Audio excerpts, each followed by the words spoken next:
আসসালামু আলাইকুম। সংবাদে আপনাদের সবাইকে স্বাগত। সংবাদ শিরোনাম। দেশের আলোচিত সমালোচিত কন্টেন্ট ক্রিয়েটর তৌহিদ আফ্রিদি গ্রেফতারের পর সামনে আসতে শুরু করেছে চাঞ্চল্যকর সব অভিযোগ। নানাভাবে আফ্রিদির হাতে নির্যাতনের শিকার হওয়া ইনফ্লুয়েন্সাররা আফ্রিদির কর্মকাণ্ড প্রকাশ্যে আনছেন। তবে আলোচনার জন্ম দিয়েছে আফ্রিদির সবচেয়ে ঘনিষ্ঠ তানভীর রাহির অভিযোগ, যার উত্থানই হয়েছিল আফ্রিদির হাত ধরে। এমনকি তার পরিবারের সাথে গড়ে উঠেছিল রাহির পারিবারিক সম্পর্ক। কিন্তু হঠাৎ তার এমন ছন্দপতনে রাহিকে বিশ্বাসঘাতক আখ্যা দিচ্ছেন নেটিজেনরা। বিস্তারিত আরিফ হাসানের প্রতিবেদনে। রাহি আমার জীবনে অনেক বড় একটা কষ্ট দিবে, এটা আমি জানি আমার তো অনেক কষ্ট দিবে। আচ্ছা ভাই, আমি একটা জিনিস বুঝলাম, আমি আপনারা কি করলাম, কি ক্ষতিটা করলাম দিদি আমি জানি। কন্টেন্ট ক্রিয়েটর তানভীর রাহি, যিনি পরিচিতি পেয়েছেন দেশের আলোচিত সমালোচিত ইউটিউবার তৌহিদ আফ্রিদির হাত ধরে। 5 আগস্টের পর জুলাই আন্দোলন বিরোধী ভূমিকা নিয়ে তোপের মুখে সোশ্যাল মিডিয়া থেকে আড়ালে থাকেন আফ্রিদি। বন্ধ করে দেন ভিডিও বানানো। তখন কোনো এক সাক্ষাৎকারে রাহি বলেছিলেন, তৌহিদ আফ্রিদি যখন ব্যাক করবে ইউটিউব কমিউনিটিতে তখন আগুন জ্বলবে। তৌহিদ আফ্রিদি যখন ব্যাক করবে, আমি আজকে বলে দিই, তৌহিদ আফ্রিদি যখন ব্যাক করবে ইউটিউব কমিউনিটি কিন্তু ওই দিন আগুন জ্বলবে। আগুন। আমি 2 পয়সা ইনকাম করতে পারি, আজকে বিজনেসটা দাঁড় করাইতেছি বা চাই করছি লাইফে, সব আফ্রিদি ভাই অনুদান, আফ্রিদি ভাইয়ের অবদান। কত মহল আইব আর যাইবো, কিন্তু king is back, king back করবেই। তৌহিদ আফ্রিদির অধিকাংশ ব্লগ ভিডিওতে তার সাথে ছিলেন এই রাহি। কাজ করতেন তার টিমের মেম্বার হয়ে। এমনকি আফ্রিদির পরিবারের সাথেও রাহির গড়ে উঠেছিল গভীর সখ্যতা। তৌহিদ আফ্রিদির মাকে আম্মা বলেও ডাকতেন এই রাহি।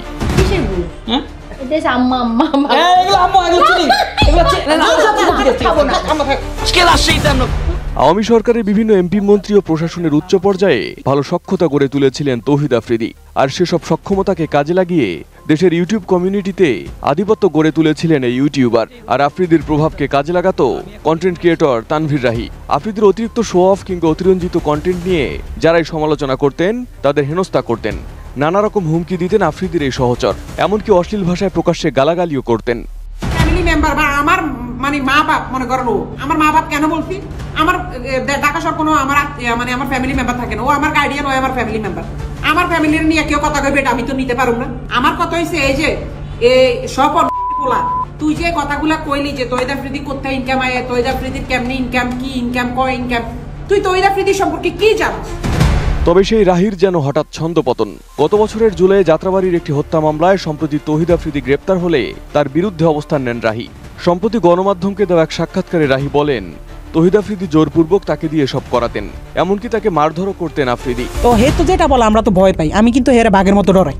আমি না, আমাদের টিমের সবাই তার বাঘের মতো ডরায়, কারণ মানে সে অন্যরকম মানুষ ভাই। সে ক্যামেরার ভিতরে একরকম, কিন্তু ক্যামেরার বাইরে খুব ডেঞ্জারাস একটা লোক। তারা কিন্তু সবাই ভয় পায়। ইউটিউব ইন্ডাস্ট্রিতে একটা টাইমে তার সবাই বাঘের মতো ভয় পাইতো। সবাই তার অফিসে ডাকাইতেছে, যারা আমরা টিমের যারা মানে ছাত্র আন্দোলনের সময় তার বিপক্ষে চলে গেছিলাম। তার বেল্টের বাড়ি আমার তো বেশি কেউ খায় না। তো বেল্ট খুইলা আমার কুত্তার মতো পিড়াইতো। 5 আগস্টের পরে 2 মাস 3 মাস সে আসে নাই। তখন আলহামদুলিল্লাহ বলছিলাম যে আল্লাহ সে না আসুক, সে তার মতো থাকুক, আমরা আমাদের মতো থাকি। আমরাও তার কাছে যাইতাম চাই না, সেও আমার কাছে না আসুক। যে মানুষ 5 আগস্টের পরে আইসা দেশে স্টে করছে, সুন্দরভাবে থাকছে, আল্লাহ তো আপনার সুযোগ দিছে, কিন্তু না আপনার ভিতরে তো ওই মনুষ্যত্ব না। আপনি শুধু রিভেঞ্জ, কারে ধরবেন, কারে মারবেন, কারে কি করবেন, আপনার মনের মধ্যে শুধু এসব হারামি। আল্লাহ কি আমরা ছাড় দিব? এসব কারণে তো আল্লাহ মানে ছাড়ে না। দীর্ঘদিন আফ্রিদির ছত্রছায়ায় থাকা রাহির এমন ছন্দপতনের পর তার ছাত্রলীগের সাথে সম্পৃক্ততার বেশ কিছু ছবি সামাজিক মাধ্যমে ছড়িয়েছে, যেখানে দেখা যায় ঢাকা মহানগর দক্ষিণ ছাত্রলীগের 67 নং ওয়ার্ডের সাংগঠনিক সম্পাদক ছিলেন রাহি। তবে রাহি দাবি করেন, জুলাই গণহত্যার সময় আওয়ামী সরকারের বিরুদ্ধে গিয়ে ছাত্রদের আন্দোলনে যুক্ত হয়েছিলেন তিনি, যার কারণে তৌহিদ আফ্রিদি তাকে নানা রকম হুমকি ধামকিও দিয়েছিলেন। রাহির এমন স্বীকারোক্তির পর সামাজিক মাধ্যমে তাকে বিশ্বাসঘাতক তকমা দিচ্ছেন নেটিজেনরা। রাহি আমার জীবনে অনেক বড় একটা কষ্ট দিবে, এটা আমি জানি আমার তো অনেক কষ্ট দিবে। আচ্ছা ভাই, আমি একটা জিনিস বুঝলাম, আমি আপনারা কি করলাম, কি ক্ষতিটা করলাম দিদি আমি জানি। আচ্ছা কোন দিক দিয়ে মানে দিই আমরা আমার এটা আমি আই পর্যন্ত কি করলাম? ঠিকই আমার সাথে একদিন পোল্টি মারবি, ঝগড়া হবে, দূরে চলে যাবি, জানি যেদিন আমার ফেম থাকবে না, নাম থাকবে না, ঠিক আছে? তখন তুই ঠিকই ফ্যাসিস্ট আওয়ামী সরকারের বিতর্কিত কর্মকাণ্ডে সমর্থন জুগিয়ে ভিডিও বানানোর অভিযোগ রয়েছে তৌহিদ আফ্রিদির বিরুদ্ধে। সমালোচিত পুলিশ কর্মকর্তা ডিবির সাবেক প্রধান হারুন আর রশিদ ও আওয়ামী লীগের প্রভাবশালী নেতাদের সঙ্গে সখ্যতা ছিল তার। অভিযোগ রয়েছে যাদের সঙ্গে বিরোধ ছিল তাদের ডিবি কার্যালয়ে ডেকে এনে নির্যাতন করাতেন আফ্রিদি। আফ্রিদির বিরুদ্ধে অভিযোগ রয়েছে গত বছরের জুলাই আন্দোলনে যখন নির্বিচারে গুলি চালিয়ে ছাত্র জনতাকে হত্যা করছিল ফ্যাসিস্ট শেখ হাসিনার আইন শৃঙ্খলা বাহিনী ও দলীয় ক্যাডাররা, সেই উত্তার সময় আন্দোলনকারীদের বিরুদ্ধে একাধিক কন্টেন্ট ক্রিয়েট করে ফেসবুক, ইউটিউব, টিকটক ও ব্লগে প্রচার করেছেন তৌহিদ আফ্রিদি। এসবের মূল লক্ষ্য ছিল হাসিনার হত্যাকাণ্ডের বৈধতা দেওয়া।